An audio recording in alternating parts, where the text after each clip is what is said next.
और उस समय आप 2-2 3-3 बजे सोते हैं और सुबह 10-10 12-12 बजे उठते हैं, तो फिर आप अपने जीवन के साथ अन्याय कर रहे हैं।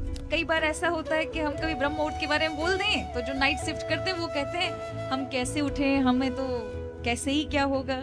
इससे आपको अभी इम्पैक्ट तो नहीं पड़ेगा, लेकिन आगे चल के 2-4-10 साल में आपके स्वास्थ्य पे समस्या आ जाएगी। आपको अलग अलग प्रकार के भयानक रोग हो जाएंगे जो आप दवाइयों से भी ठीक नहीं कर पाओगे।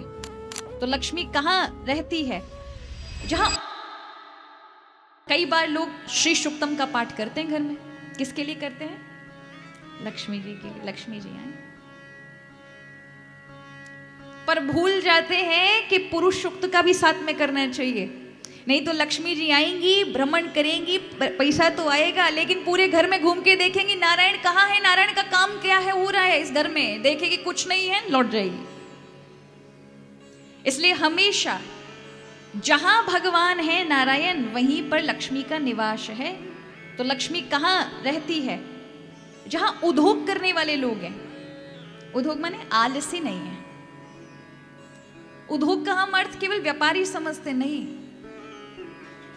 मेहनती।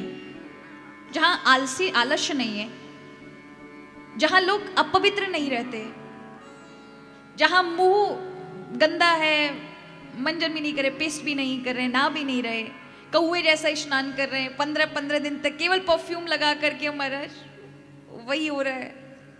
उस घर में, उस जगह पर लक्ष्मी नहीं निवास कर सकती। उस जगह प्रसन्नता, आनंद, संपत्ति, बुद्धि, समृद्धि नहीं आएगी।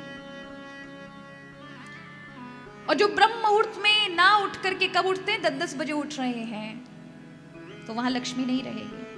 आप करेंगे अपने जितना भी आपका प्रारब्ध है, आप अपनी बुद्धि से करेंगे, लेकिन आप संतुष्ट नहीं होंगे, आपको प्रसन्नता नहीं होगी। इसलिए कहा जो सूर्य उदय हो तब तक तो उठ जाना चाहिए, उससे विलंब नहीं करना चाहिए। अगर आपके पास कार्य ही ऐसा है कि नाइट शिफ्ट है, आपकी जॉब ऐसी है, तब तो ये तो महाराज संभावना ही ऐसी नहीं बन पा रही कि आप ब्रह्म मुहूर्त में उठे, क्योंकि आपके ऊपर कर्तव्य है। तो वहां ऐसी ग्लानि भाव नहीं करना चाहिए कि कई बार ऐसा होता है कि हम कभी ब्रह्म मुहूर्त के बारे में बोल दें तो जो नाइट शिफ्ट करते हैं वो कहते हैं हम कैसे उठे, हमें तो कैसे ही क्या होगा। नहीं, आपका ऐसा कर्तव्य है वहां, तो फिर भगवान को प्रणाम करें और कर्तव्य भाव से, श्रेष्ठ भाव से कर्म पर ही ध्यान दें और ठाकुर जी का स्मरण करें।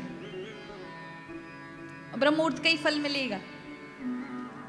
पर अगर कुछ काम नहीं है, दिन में ही आपके सारे काम होते हैं, रात्रि में आपके लिए शयन के लिए और आराम के लिए समय है, और उस समय आप 2-2 3-3 बजे सोते हैं और सुबह 10-10 12-12 बजे उठते हैं, तो फिर आप अपने जीवन के साथ अन्याय कर रहे हैं, ना चाहते हुए भी अन्याय कर रहे हैं। आप अपने प्रगति के मार्ग बांध रहे हैं। इससे आपको अभी इम्पैक्ट तो नहीं पड़ेगा, लेकिन आगे चल के 2-4-10 साल में आपके स्वास्थ्य पे समस्या आ जाएगी। आपको अलग अलग प्रकार के भयानक रोग हो जाएंगे जो आप दवाइयों से भी ठीक नहीं कर पाओगे। इसलिए ब्रह्म मुहूर्त का बहुत बड़ा लाभ है, वो स्वास्थ्य में भी लाभ देता है। तो लक्ष्मी जी वहां नहीं रहती। जहां आलसी लोग रहते हैं वहां नहीं रहेगी, जहां गंदे लोग रहेंगे वहां नहीं रहेगी, जो अपना कार्य नहीं देखेंगे, परिश्रमी नहीं होंगे, वहां भी नहीं रहेगी।